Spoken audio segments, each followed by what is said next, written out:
going to start with what's called a shimimpa. It's how we kind of start and close. Hands are going to be in prayer. Just breathe in, out,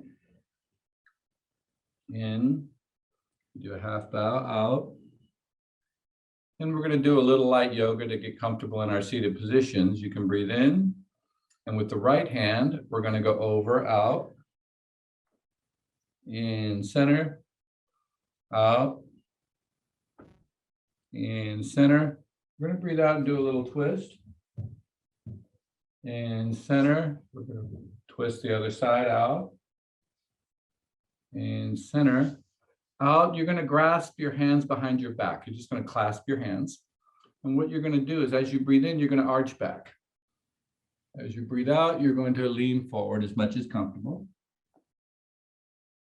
In, back up. And then as you breathe out, you're going to switch thumbs. What that means is you're clasped in one way, you're just going to switch the other way. Okay, so grasp your hands in the other way. You're going to breathe in as we arch back again. Out, forward. In, up, out, hands on the knees. We're going to do something called Sufi Grind. We're just going to rotate our hips forward and back like this. You can breathe in as you go forward, out as you go back. We're going to do it 2 more times, total of 3 times.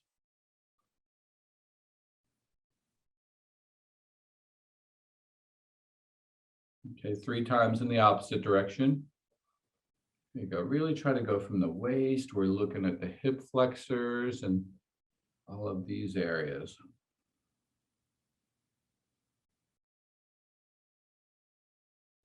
Okay, good. We're going to do, to balance ourselves, we're going to put the other leg in front. So you're sitting like that. You're just going to switch legs. Okay. Good. And we're going to do that process again. Hands together. We breathe in with the right hand over, out. In, out, in, out, in, out. Hands behind your back, you clasp them, breathe in as you arch back, out, forward, in, up, out, change your grip, in, arch back, out, forward, in, up, out, hands on the knees. Rotate 3 times in one direction.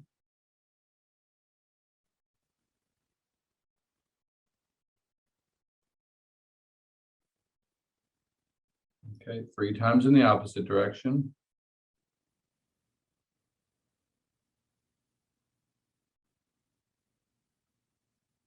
Good. Now we're going to do a little Qigong to kind of settle our minds. So this is very easy. You just follow along. First motion, hands are in front of the belly button. You just breathe in as you expand, out as you contract. That's it. You do your own pace. We're going to do 3 more times.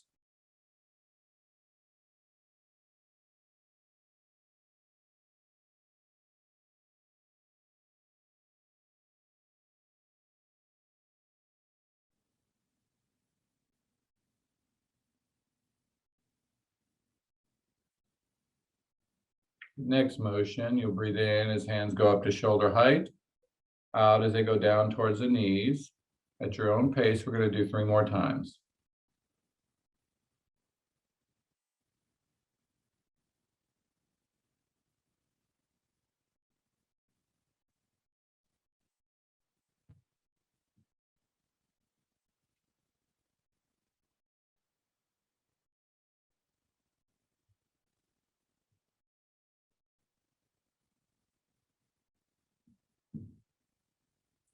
Fingertips are going to come together. Now you're going to breathe in as you rotate up the midline, out as you go down and around. We're going to do that 3 more times. Once again, it's up the midline, you're breathing in, out as you go down and around. Okay, 3 more times.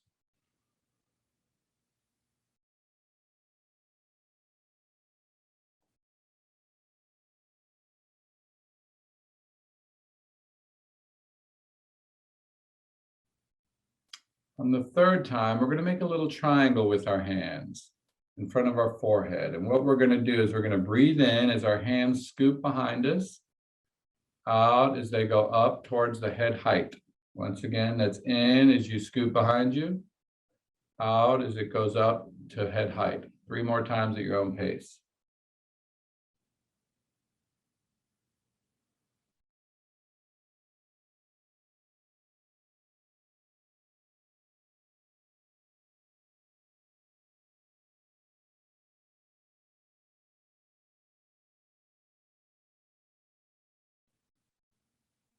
And the third time, you're going to put your hands in that same triangle. You're going to breathe into your hands. As you breathe out, you're going to lower that triangle where the thumbs touch the belly button. The fingers go underneath the belly button. You're going to drop your shoulders, and you're just going to breathe into that triangle 3 times.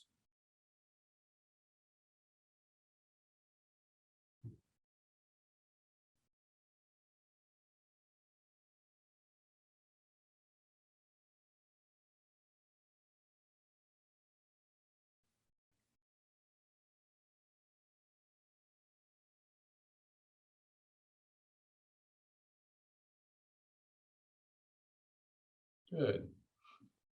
So we're going to go ahead and start meditation. We're going to sit for about 25 minutes today. So when you sit, you can make yourself comfortable, sit whichever way is comfortable for you in your position. You can put your hands where you like to. If you don't have a default for where you like your hands, then I invite you to just try the Maha Mudra. The Maha Mudra is a hand position where your hands are like this, your thumbs are lightly touching. They're just very comfortably seated around below your belly button, and you just relax here, and that just gives you a little bit of centering in your belly area. So Brian will hit it for 25 minutes. And we'll have some Q&A.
We'll put our hands together. We'll give it a little half bow.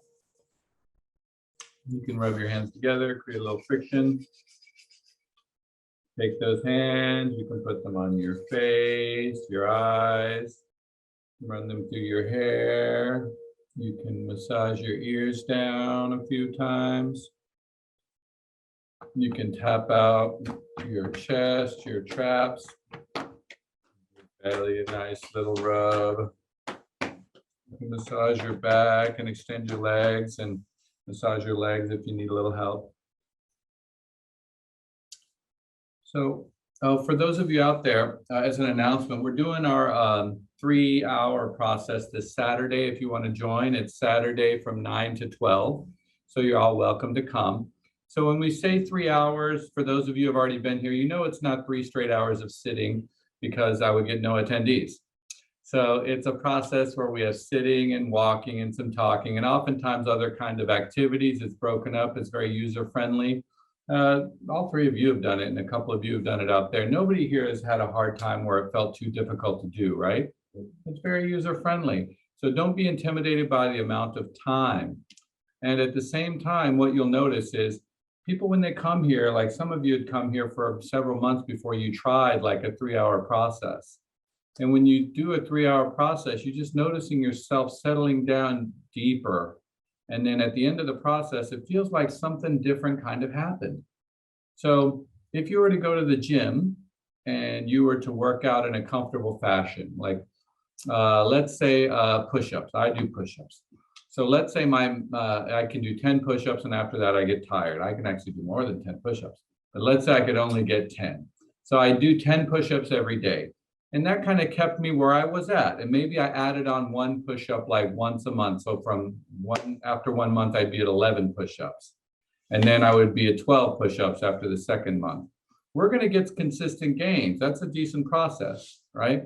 But what if, for example, we were doing that 10 push-ups, and then I had 1 day a month or 1 day a week where I did push-ups and I also did some other things. If we're just talking chest, maybe I did bench and then I did some flies.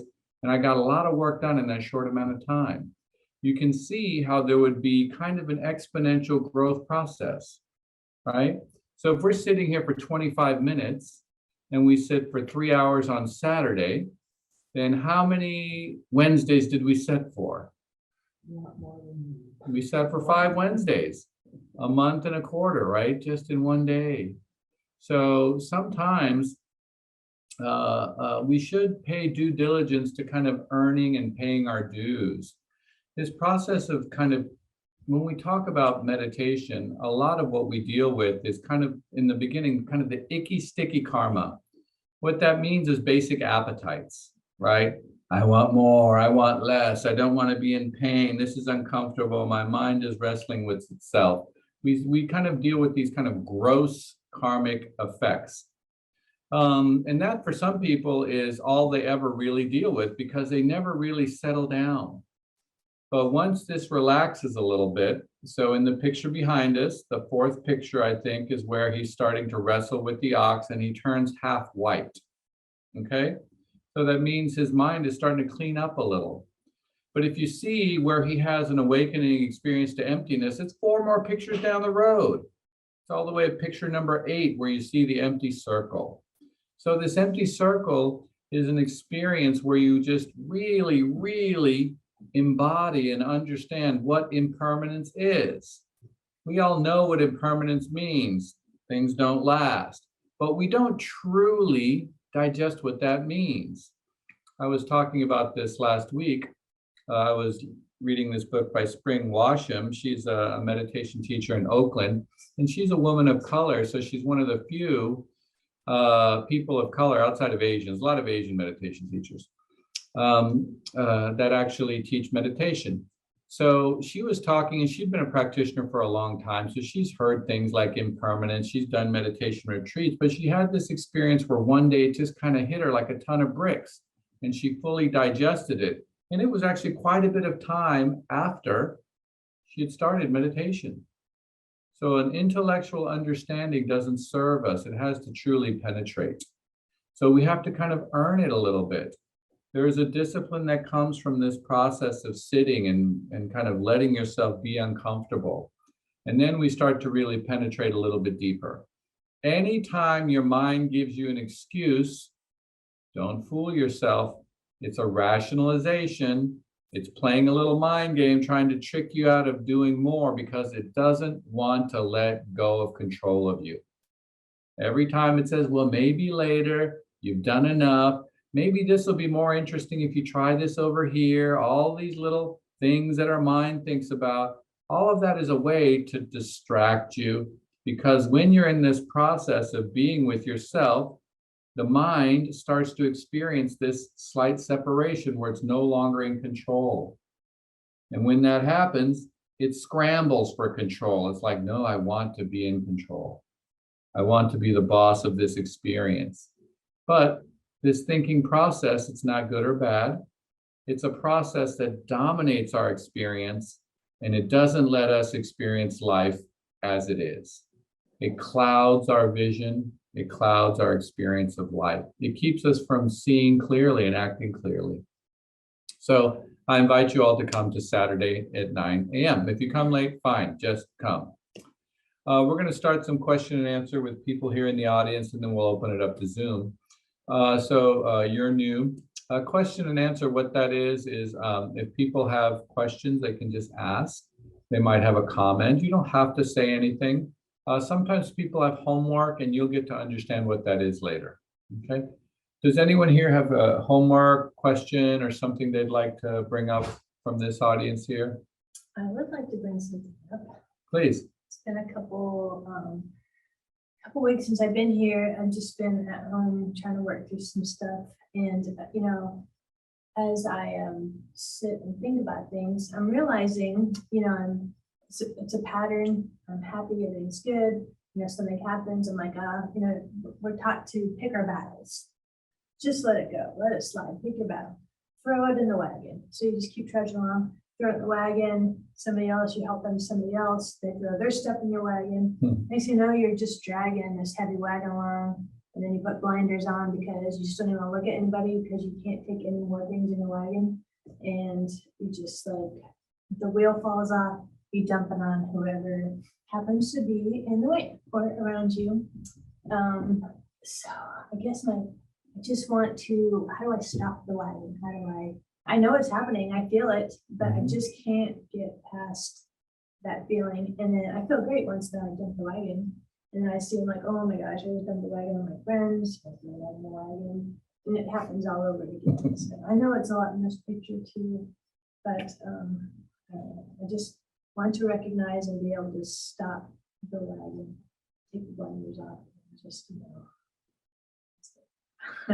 It's a good analogy. I like it. The more things happen, you kind of dump it in the wagon, and the wagon gets heavier. Our baggage gets heavier. We never offload it. So a couple things to be said about that. One of the real things that people experience is momentum, pace, right? So we have busy lives, things are happening, and oftentimes we don't have the time to digest things as they happen. They just kind of happen, and you don't even know what happened. Something affected you, and you have to move on to the next thing, right? But when something affects you, when it moves you, then there is going to be an effect, right? If you were stirred, there's going to be an effect. It already pushed you. But instead of us digesting that, we have to go ahead and do the next thing. So this process can build up. You ever notice, because, you know, Tracy works for me, and we have busy days here. And on a busy day, lots of people come in, all these things pile up. And before you know it, you know, you have patience maybe in the morning because you just started the day. But at the end of the night, when you've gone all day long, your patience is very, very thin. We just don't have the stamina, the reserves to handle any more. I'm sure we've all experienced a time when we blew up because a bunch of stuff piled up, and then the next person that came was so unlucky. They just happened to come and give you the straw that breaks the camel's back. And it could be something really small. And all of a sudden you blow up, and they're like, what is going on? I didn't do anything. And they're getting the whole bit that you've been stored up for. So I was talking to Brian just yesterday, and when people have emotional experiences where they're stuck or thoughts that they're too carried away with, one of these things that we do is we give platitudes, just let it go, right? Everybody knows that. We've heard that a million times, but hearing that doesn't mean we can do it. If I could literally tell Brenda, just let it go, and she could do it, it would be amazing. If I could just do that for everybody I met, just let it go, and then they let it go. Just let it go, and then they let it go. People would come to me all day long, and I would just touch them like a saint. I'd be like, let it go, be gone, boop. Next person, be gone, boop. And everybody would drop their baggage and be enlightened and walk around happy. But that surprisingly doesn't work. It doesn't seem to work, right? So one thing that I think is very useful that is often underappreciated and not talked about enough is this process of acknowledgement. So when we meditate, we're actually quite lucky. We're in a stable posture. The body helps stabilize the mind. And we start to see things come kind of one by one. In the beginning, it could be fast and furious, lots of different thoughts kind of assailing us. We might not be able to see it one by one. But as things kind of calm down, we see these things arise one by one. So when we see these things arise, what you're doing is you're just seeing it as it is, right? You're acknowledging it exists. To say or to acknowledge that something exists is not bad. It's not shameful. So if you have feelings of conflict, if you have feelings of rage, if you have feelings of whatever, shame, guilt, desire that you're repressing, that's not shameful to acknowledge that that's there. But we feel bad. We feel guilty. I should not have these things coming up. That must mean that I'm a bad person. I'm unable to handle my shit, right? But anything that comes up, if you don't acknowledge it and see it, if you stuff it down and repress it, it will come up again. But it'll come up in a perverted way. It'll come up distorted because it wasn't able to arise at the time. So having this, I remember when I first started doing this, I would just say the things that were in my mind that I was scared to say. Like somebody would be bothering me, and in my mind, I would be thinking like, I do not like this person, but I wouldn't let myself think it. I'm a good person. I love everybody. I have compassion for all beings. I can't think this thought. And then I was like, just say it. So in my mind, I was like, I don't like you. I just thought it. And I just watched that happen, and I didn't do the next step. This is the focal point. You acknowledge, but when you say, I don't like something, the next step is to start to take that thought and to carry it on into a fantasy, and it grows, right? I don't like you because, I don't like the way you smell. That smell reminds me of my ex-girlfriend. She wore the same perfume, whatever. It becomes something else. So just the acknowledgement can really be useful. Oh, this feeling is arising. This thought is arising. Feelings and thoughts are not good or bad. They're just feelings and thoughts. Okay? So you acknowledge it. When you practice more and more, you'll start to see things faster. Oftentimes what happens is when something arises in the beginning, if you're very clear, you can see it in the beginning, and you actually have a window where you can let it go. But once it grows, the momentum grows, you can't let it go. It's already got too much momentum. Now you're stuck. The train has left the station. Now you got to wait till it hits its apex. And then when it starts to go down, then you start to notice that the momentum slows down, the power of it slows down, and then you can actually start to let it go, right? You ever have a fight? I have these all the time. When I have a fight coming, I see it, I'm like, whoo, I'm mad. I should let this go. And then my ego comes up. It's like, no, you deserve to say your piece and to be angry and to prove that you're right. I'm like, okay. So then my ego comes out and speaks, and my anger becomes worse. Okay. And then at that point, I can actually see it. I know I'm screwed. I'm like, whoo, this is going to be a problem. I'm going to pay for what comes out of my mouth next. And whatever verbal garbage comes out. And then after that happens, it's kind of peaked because I've hurt somebody basically. I've created violence because I was so angry. I was hurt. I violently struck out with words. And that actually calms me down just a little bit. But then when I want to go down and I want to let this go, I'm like, okay, let's let it all go. Now I'm good to go. I've made the other person very unhappy. And now I have to take that as self. And then there's this constant back and forth, right? Where you're attacking until you can go to your neutral corner somehow. So acknowledging these things that you experience, I think, is very useful, Tracy, not just for you, but for everybody. You know, I'm overwhelmed. I have boundary issues. I feel abused or used by someone. These are things we've talked about. If these things happen, you can just say it to yourself. You can let your mind have the thought. You can even say it verbally. It sometimes feels very refreshing to just say the sentence, right? So you've said it or you've thought it, you've acknowledged it, right?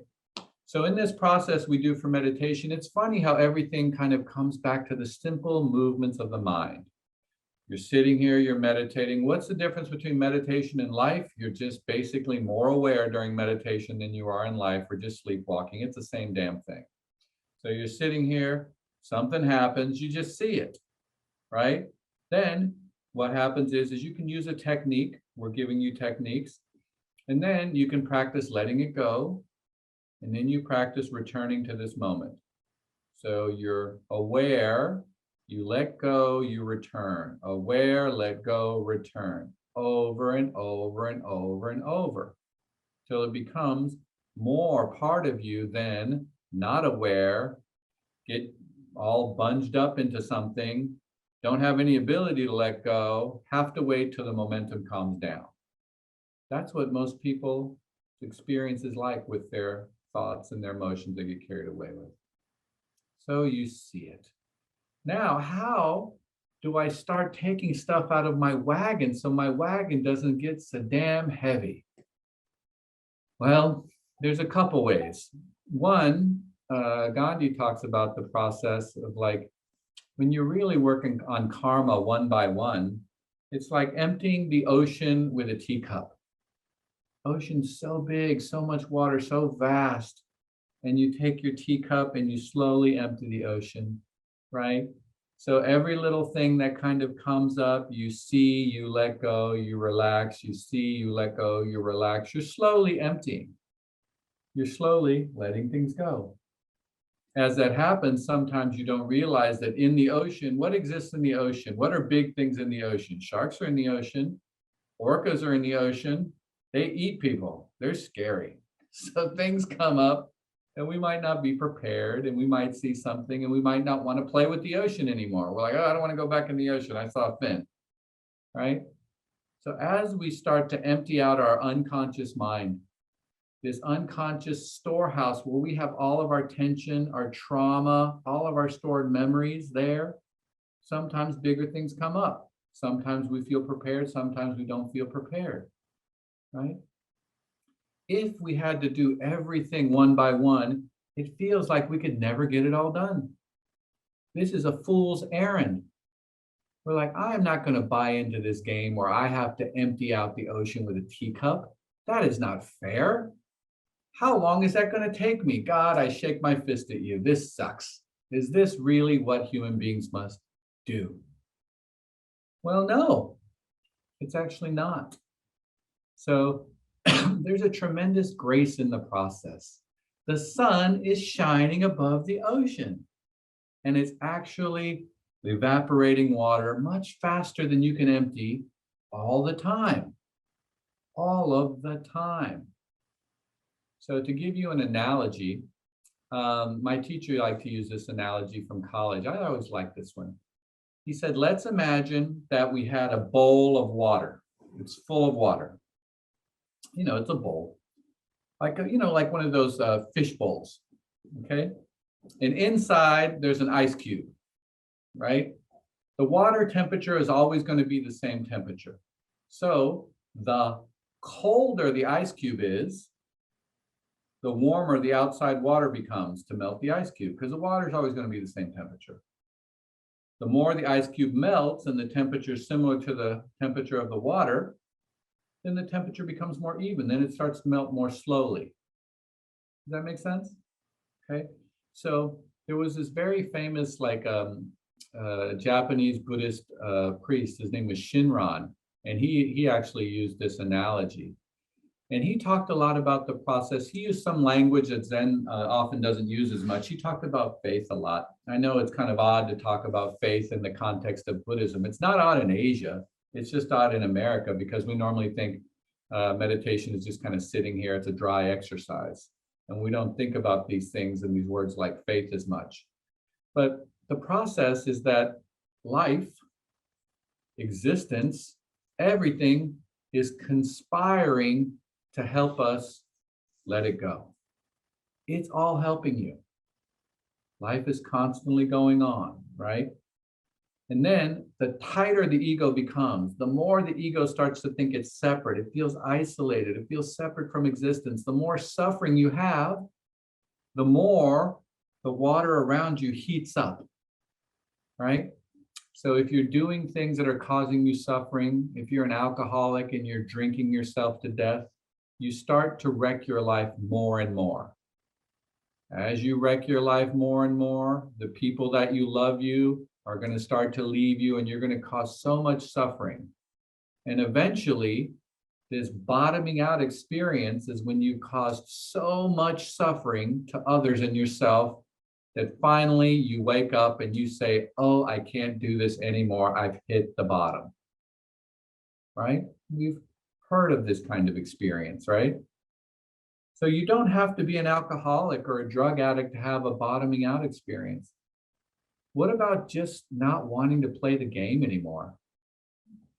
What about just saying, I don't want to wake up every day and like put on the happy face and kind of go through the motions and put on the tie and walk the line and do what everybody tells me to do? Can't you just bottom out and be like, I'm done with that process, right? Or what about the process like the Buddha when he puts his hand on the ground and he says, I will not rise from this spot until I attain enlightenment. He basically said, enlightenment or bust. I will die here or I will become awakened. He said, enough is enough. I've bottomed out. I'm no longer going to play these mental games. I'm going to stop feeding the ego. I will be here with it, whatever it looks like. Whatever it looks like. So we have this feeling, this thought that we can't handle the things that come up. I can't handle the trauma from the past. I can't handle my self-loathing. I can't handle my feelings of unworthiness. So I don't want to look at it. I'm not even going to acknowledge it exists. But surprisingly, not only can you handle it, it gets transformed for you. The sun that's evaporating the water, it's in you. It's the heart of true compassion that transforms any amount of suffering you have. Any amount of suffering you have. There is no suffering that cannot be transmuted into compassion and love. There is none. It's been demonstrated time and time and time again throughout history. We're just scared to believe it, and we don't know how to do it. So you're sitting here going, man, I got all this stuff in my wagon. It's so heavy. As you just acknowledge it, you let it be there, it's going to naturally come up and dissipate. It's going to naturally relax. And the thing is when you actually start to work, because you're working now, Tracy, you've been doing this for about a year now, what will happen is stuff will come up faster. Once you start to really take a look, all of a sudden more stuff comes and you're like, what the hell? It was easier in the beginning. I didn't have to look at so much. And now I got to look at so much. It's going to come up because you're now able to handle more. So, you know, this idea of instant karma, you ever heard that Beatles song, instant karma is going to get me? It was like John Lennon, I think, that said that. Instant karma is when you do an action and the reaction, the karmic debt comes right away. You do something wrong, you feel it right away, right? When you do something now that might be uncomfortable, that might hurt somebody, you might not even be aware of it.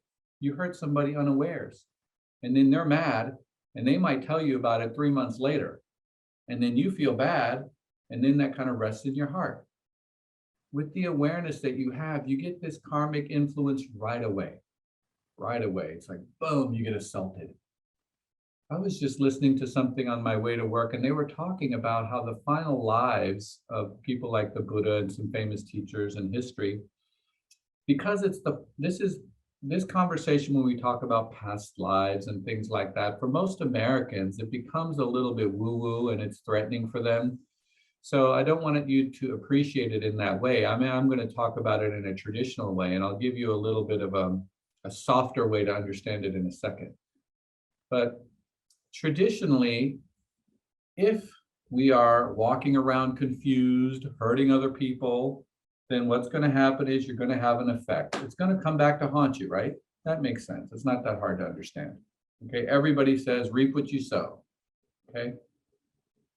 Then you say, well, enough is enough. I want to start to change my life. I want to start to change my patterns. You start to actually walk the path. And as you start to walk the path, you start to have to see what's coming up, and you start to have to let it go. Then you're actually working with karma. Okay, and that karmic process can accelerate. But then there's something called a once returner. You've done enough work that you only get one more body. And in that next body, you're going to finish it out. And that's where you're going to get all your karmic comeuppance. And sometimes it's a lot. It all gets dumped on you in that last life. And you hear of these famous teachers that get assaulted with physical difficulties, many difficulties that are very hard for them, because they're just digesting it all, they're getting rid of it. Okay? So that's a traditional way to say it. To help you out in a more kind of analytical way, because when I mention past lives, people get really nervous and stuff. If we are doing something right now, whatever we're doing informs the next moment, right? That's simple to understand. So if I'm thinking of something, let's say I'm thinking of something angry, somebody hurt me, then the next thought is going to be probably influenced by that thought, right? It's easy to understand. That's a cause and effect. The button's on top. The button's on top. Right there, right there. So this happens and it influences this. Okay? So we could just call that rebirth. You don't have to think of bodies. You don't have to think of lives. Right? I hit you, you get angry. You hit me, now I'm angry. So me hitting you, and the next instant where you hit me, that's like me being reborn in hell. I hit you, you hit me, now I'm in hell. I'm super angry. But then you come and you say, I'm so sorry, you give me a hug. All of a sudden, I'm in heaven. You've made up with me. And now you've given me a hug. Now I'm suddenly in heaven. So I went from heaven to hell in 2 seconds. Okay? So that's a simple psychological way to understand rebirth. Rebirth. And we experience that every moment. We experience this constant changing of emotions and thoughts all the time. So when you're carrying this big wagon of stuff, you're identifying with your ego. You're like, this is my life, this is my debt, this is my burden, this is what I'm experiencing. And you're identifying with the ego. And then as you start to relax that process, just open the chest, open the heart. You do your practice because the mind is identifying with all this suffering, and you can let it be transmuted. So you can do it in many different ways. I'm going to give you a practice to work on for a week, okay? So have you made some mistakes in your life, Tracy? Good. Have other people wronged you? Yes. Okay, that's more definite. She's made a couple mistakes, had a lot of people wrong her. Okay, so there's a little more emphasis on that part. Okay, so when people wrong you, let's kind of, what would a word be that you would associate with people really treating you poorly? Like, give me one word that explains that to you. How does that make you feel when someone makes you feel when they treat you, when they wrong you? Sadness, yes. Okay, sadness. She feels sad. Okay. So what I want you to do is this. So what you're going to do for a week is you're meditating basically daily. Am I correct? Okay. So in your practice, you can try it at the beginning, at the end. So just do a short part, like just like a minute. So for a minute, what I want you to do is I want you to breathe in all the sadness of everybody in the whole world. Everybody that's wronged you, start with that. Think about all of those faces and let it grow to where it's literally the sadness of the whole world. All the suffering, all of it. Okay? And then as you breathe out, you let the breath come up, and in the heart, what you're going to do is you're going to trust and let this grace, this process of opening that is our human birthright, you're going to let it transmute it, and you're going to let it just all escape from the heart. And you can say the opposite of sadness. What would the opposite of sadness be for you? Happiness, joy, love. You choose. Breathe in the sadness. If you want, you can give it a color. Some people need a little bit more mental steps, like a visualization. What color is sadness to you, Tracy? Gray, sadness. And as you breathe out this happiness, what color is that? Pink. Great. Breathe it in gray, breathe it out pink. Okay? So you do that for a minute before and a minute after, and you can build up to it. When I say breathe it all in from the whole world, it's hard to do in the beginning. So you start with one person that's really getting under your skin these days. Like that one person, I let it go, but I really haven't let it go. It's still bothering me. See his face or her face. It might be my face, I don't know. You just breathe it in gray, sadness. Breathe out the joy, out pink. And just do that a little bit. And when your mind is stable and your body relaxes, whatever happens, just let it happen. When your body relaxes, you can try another face. And then eventually, why can't you just take it all in? Why can't you take it all in? Right? How about 7 million Jews dead in the Holocaust? Take it all in. What about how many people die in mass shootings in America a year? I think it's like 20,000 gunshot deaths a year, by the way, in America, something insane. What if you just take it all in? Take all of it in. And then you trust that as you breathe it out, it's going to transmute eventually. In the beginning, when you do that, it might be sad. You might feel terrible sadness, especially if it touches you. Like maybe mass shootings don't touch you, maybe Holocaust doesn't touch you, but maybe your family, people that have died in your life, moves you, touches you. Right? Multiple people have died in your lives and had things that made them suffer. That touches you. Something that's close to home, you breathe it in and you let it go. Watch what happens. Even if your body is racked with sobs and shaking, it can be transmuted with time. And it will be. The secret recipe is time. When you do it over and over, the heart will grow. And there's growing pains with that. The pain of stretching your compassion, but it's really quite limitless. It really is infinite. And I would tell you honestly, if I really thought that I had to just empty the ocean with a teacup, I wouldn't do it. I'd just do heroin.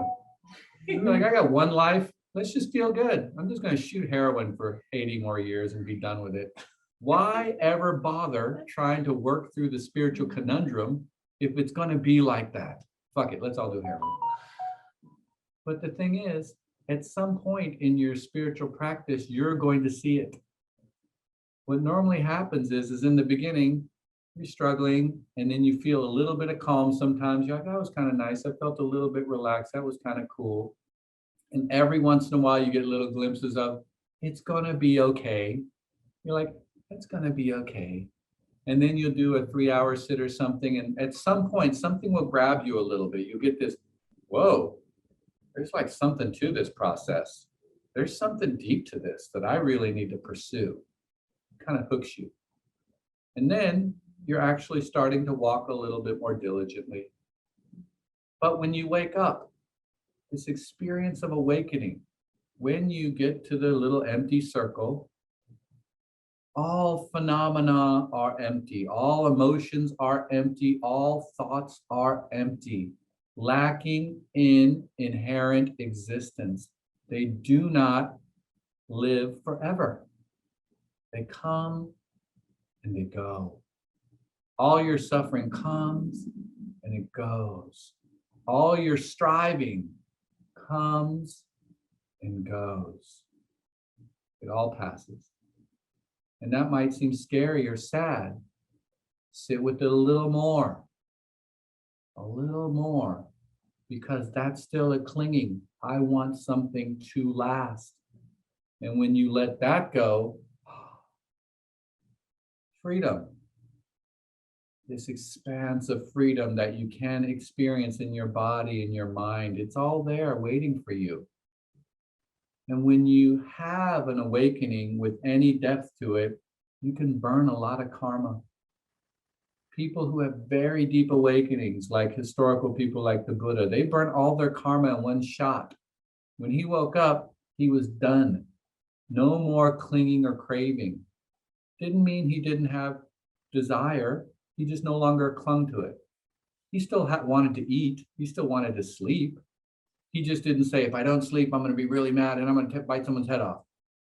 He just didn't do that. He's like, oh, want to sleep, didn't get to sleep. All right, so be it, not sleeping. Right? He just stopped grasping. And then instant karma, everything that came just left right away. Everything that came right away. Boom, boom, boom. More and more freedom, more and more settled. So the experience of awakening, sometimes because it's wrought with so much tension, I don't know how to let go. The ego's fighting so hard. I'm assailed. When you finally get this experience of dropping body and mind, sometimes it can be, for some people, it's like a little fart. Oh, you got a little out. For other people, it's like you shit yourself. You get a lot out. It can be messy. It can be uncomfortable. But what happens is you get tremendous relief. You're like, I am evacuated. And you can blow a lot of karmic patterns out. All of a sudden, it can be like, I don't crave booze like I used to. I don't do these things as much as I used to. Because that strong grasping reflex, you finally felt what it was like to drop it. Okay? So we talk sometimes about plant medicine because there's people who out there who do a plant medicine process. So when you have a plant medicine experience and you get that reset, and then you just don't have the same cravings, you're like, oh, I don't have to drink, I don't have to do drugs, I'm so much kinder to everybody and things like that. You have this honeymoon where you this glowy period where it's easy to handle things because you got a wonderful reset. But if you don't work with the mechanism of grasping, then this pattern just comes back. Your old patterns just come back and you end up doing it over. That's why I think this process of meditation specifically, is being here, watching shit come up, letting it go, returning to the present. This process is a requirement for everything. If you are unable to see things as they are, then how will you ever be able to let them go? You have to see it as it is. We want to see it with rose-colored glasses, right? We want to see ourselves in the morning where we always, it's like women who wake up and feel like they always have to have their makeup on and their hair perfect. My wife's kind of like that. She's always looks great, by the way. She never goes outside messy. I'm like, can you go do this thing? She's like, no. I'm like, why? She's like, this and this and this reason. I'm like, oh my God, this is America. You can just go out in sweatpants. People fly in sweatpants. You don't have to look nice. Okay. Korea is very different expectations. People are dressed to the nines like all the time. So this always needing to do that.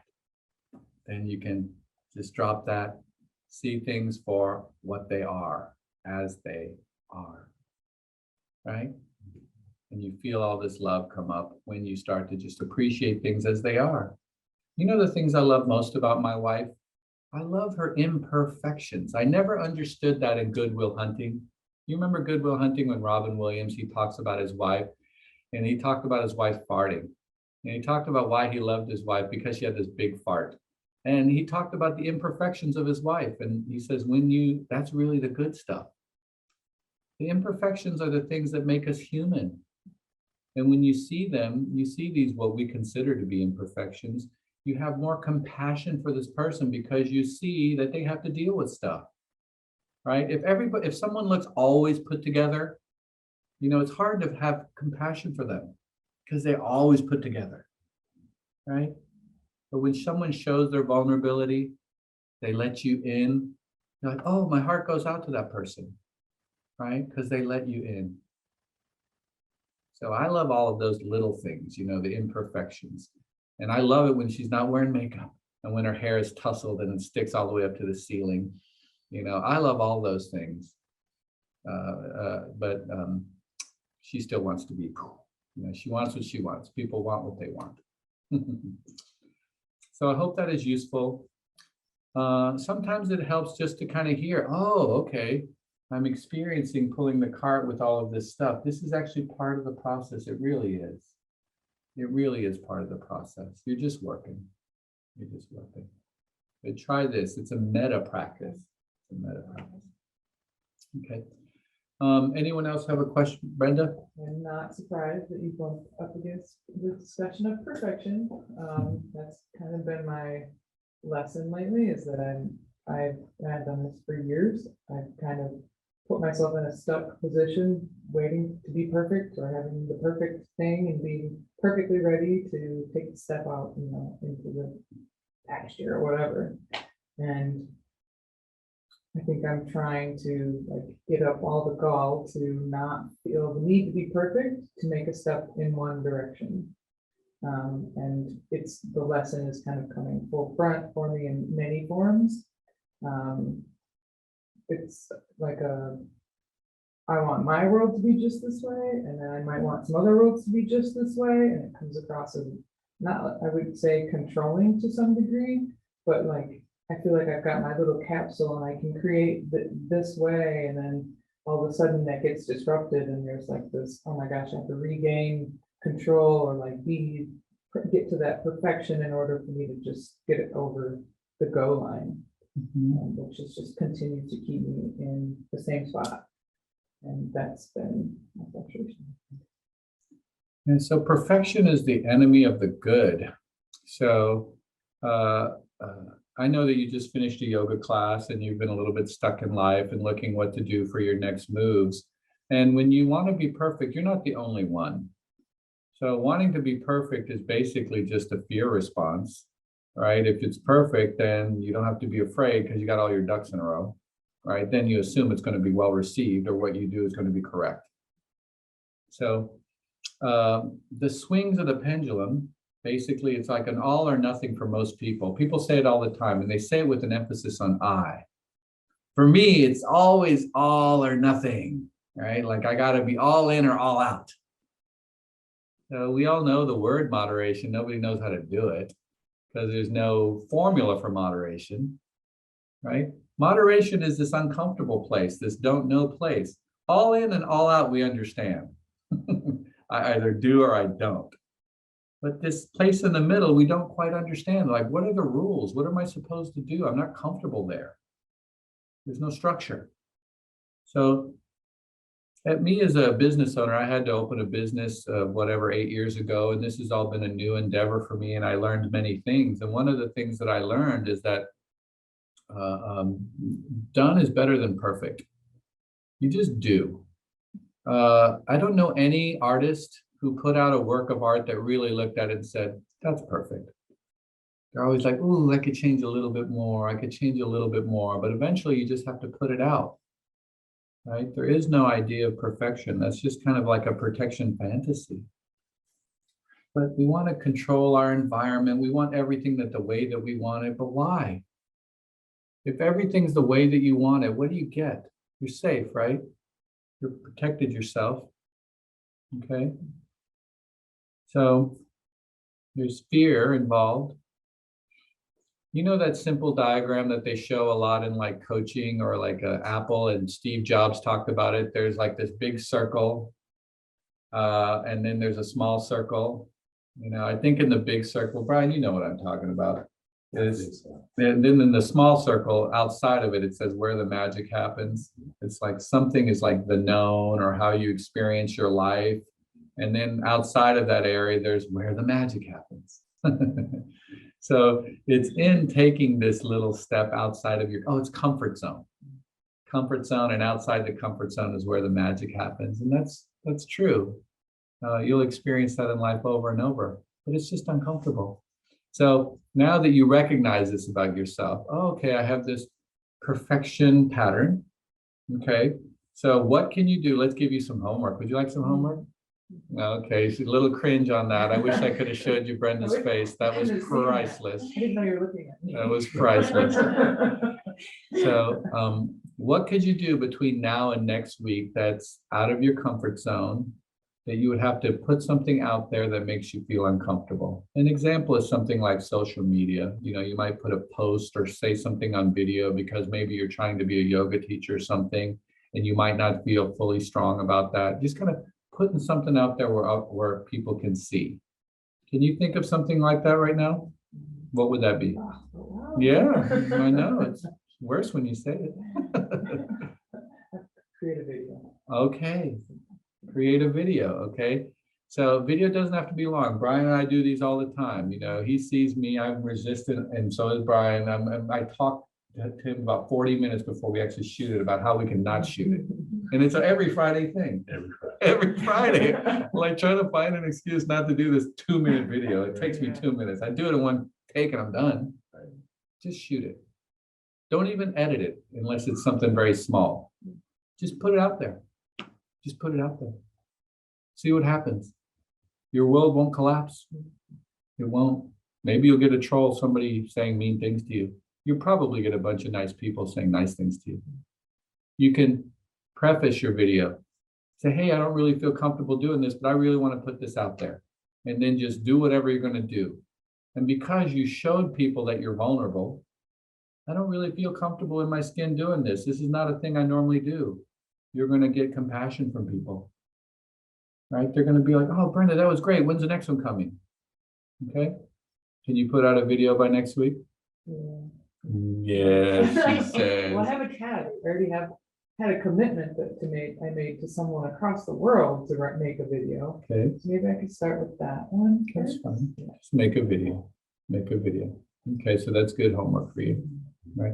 It's funny, the more and more you do them, the less you become concerned. You know, you just end up doing them, and they still always bother you to some degree, right? Because you put a little bit of something out there that's going to be there forever. You know, I talk like this, and I'm saying a bunch of unwise things. I just said shit your pants tonight, you know, and it's going to be out there forever. Someone's going to look at it in 40 years. Mark Zuckerberg has a copy anyway. I don't know, maybe it'll come back to bite me. Who knows? All right, so work on that. Anybody out in the internet, anybody on Zoom have a question or homework or something they'd like to bring up? If you do, you can raise your hand and let me know what's on your mind. Amir, let's hear what's on your mind. How you doing, Dr. G? Doing good, Amir. I went to a meditation center in Fort Lauderdale, and their meditation style was a little bit different than what we're used to and what I've been practicing lately. And I felt a little, I don't want to say confused, but it just kind of felt a little bit weird. So when I'm doing these retreats and I'm thinking about going back there again, should I concentrate on my own meditation, or should I just take the advice of what's being told and concentrate on that? A couple ways to proceed. We had this conversation when Brian and Tracy went to the Clearwater Zen Center. They have different forms, right? And different techniques. So anytime like here, when you're doing meditation, honestly, it's really not the most comfortable thing. You're sitting there quietly. It's a little bit weird to be quiet around 4 or 5 other people not talking. You know, if you were doing this at dinner, it would be very awkward. If everybody just sat there for 30 minutes and didn't talk and ate dinner at a table, it would be super weird, right? We wouldn't feel comfortable because we have an expectation we're supposed to be doing something. So even when we come to meditation, we have this kind of expectation, but then we say, oh, we don't have to talk, we can just sit here? Okay, so I'm going to do this. But it's an uncomfortable situation for many people. And then when you go to a new place, now they're wearing funny clothes. Now they're telling me a different technique. Now they're chanting in a different language. It can make you feel very off. And we can get attached to one thing because we're trying to protect ourselves because it's unfamiliar, right? It's just unfamiliar. So the best way to know is when they give you a technique. You've been working in the same vein that you've been working here for a while, and let's say they give you another technique. The best way to know is just to do it and experience what happens, right? So turn your mic on again, Amir. So when they give you a technique, what technique are they giving you?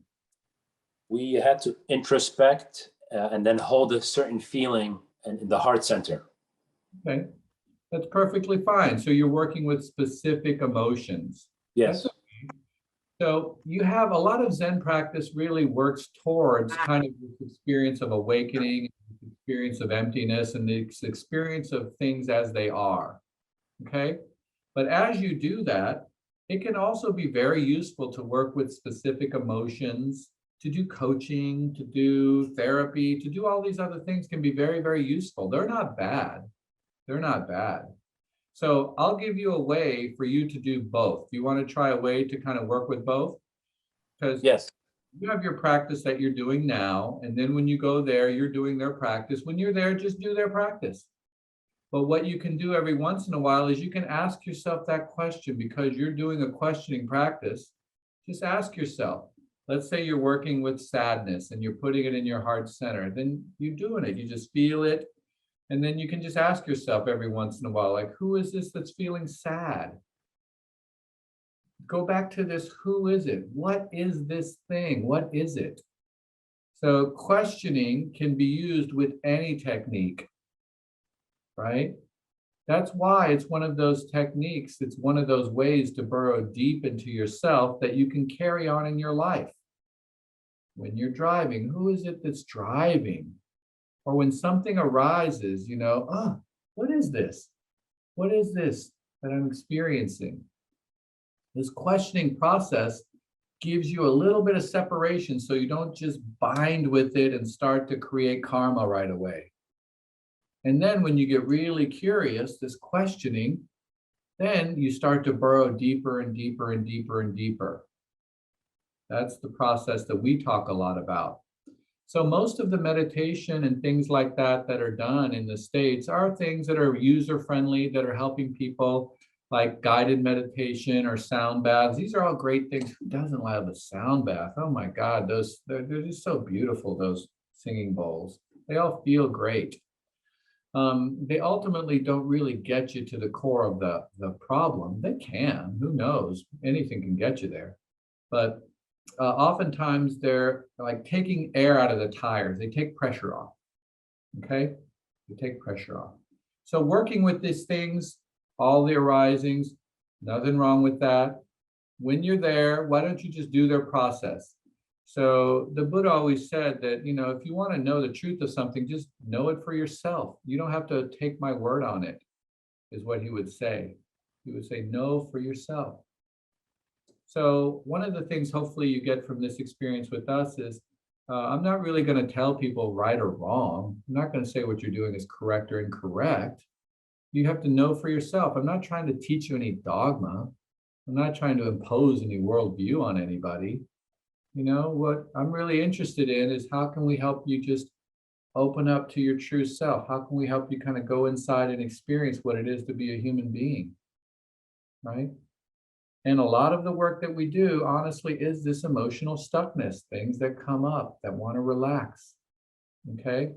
So you can have a lot of very effective techniques that work with emotions, metta practices of compassion. All of these are very, very effective techniques. Sometimes I don't talk and teach enough about that because there's so much of that elsewhere in the States and very little kind of pointedly looking at the question of awakening. Very little actually looking at the question of awakening. Very little talk about it. Most of it is about other things. Okay? So if we had longer sessions and more time, like when you're in a temple and you're in any particular day, you know what happens the one day at the temple? You wake up at 3:30, you go have morning service, and morning service is full of chanting and bowing, right? So you've already had some what's that called? Devotional practice. You already had some devotional practice. Then you go eat. Oh, now you have food meditation, mindfulness eating. Then you clean your room, you clean something. You're like, oh, now I'm actually doing work. I'm having moving work meditation. Okay. Then you have like whatever, your morning sitting meditation, then walking meditation, and you do this stuff all day long.